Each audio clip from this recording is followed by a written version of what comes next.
1, 2, and 3, 4, and 5, 6, 7, 8, and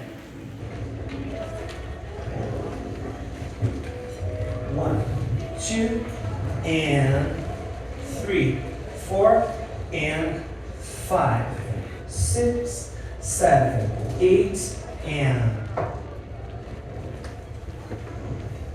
1, 2, and 3, 4, and 5, 6, 7, 8, and 1, 2, and 3, 4, and 5, 6, 7, 8, and follows technique. We're going to think about this specific footwork. It's a simple turn. We open lunge, simple turn, open lunge, shift, shift. I don't want to move my hip. I want to use my knees to keep my hip even, right? So when I think about applying head movement here, we're going to think about the center, these upper muscles on our abs and legs, the rotation here, the tilt comes from here, and the expansion, I think about rolling my chest up and down. So I'm going to combine those movements. When I shift, I will.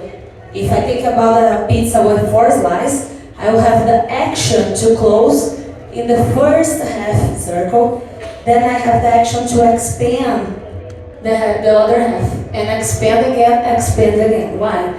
Because in the side, I want to have my chest tilted, coming from here, not shoulders, and my chest open, which means that I'm rolling this wheel here, right? So from here, if I keep my head in front, I will have the first action coming from my head and dropping my standing leg. My first action should be in my standing leg, not in my free leg.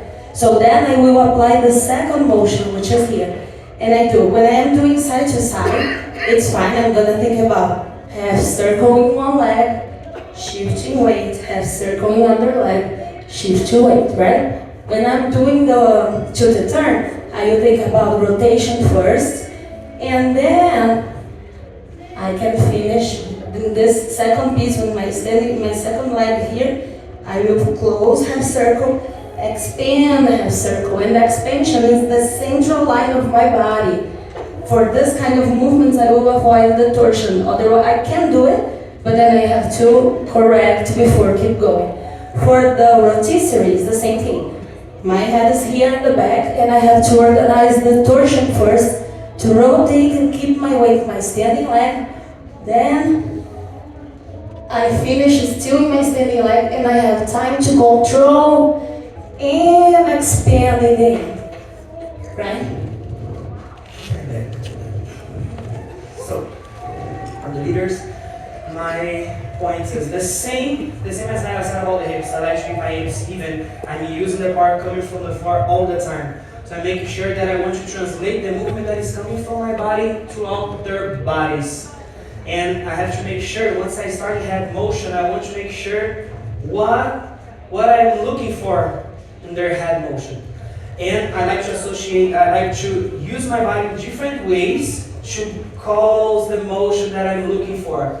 I don't like to say, okay, now if you rotate here, they're gonna do this. If you open here, they're gonna do this. No, it's just the way that you translate the movement of your body throughout your arms into their bodies. To their core, not their shoulders, right? Yes, so I like to do very little tension, small tension. So 1, 2, and here creating space for them back. And here you step out of their lines, bringing their center with you. And then here I want to keep them there standing like as long as I can, and then I lead them. I do not collapse my body.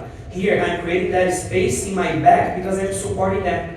So I support the weight of their head motion. I'm not going down. I'm supporting them. And I lead them back, keep supporting, and make sure they were changing the direction of their hips to create space for their travel. And the first piece here, leaders, you don't want to close. You want to think about a tilted turn. And then in the second step, you were going to lead the balloon. So here we have rotisserie, one balloon, then tilted, balloon, rotisserie, and so on. Thank you so Thank much, you very guys. much.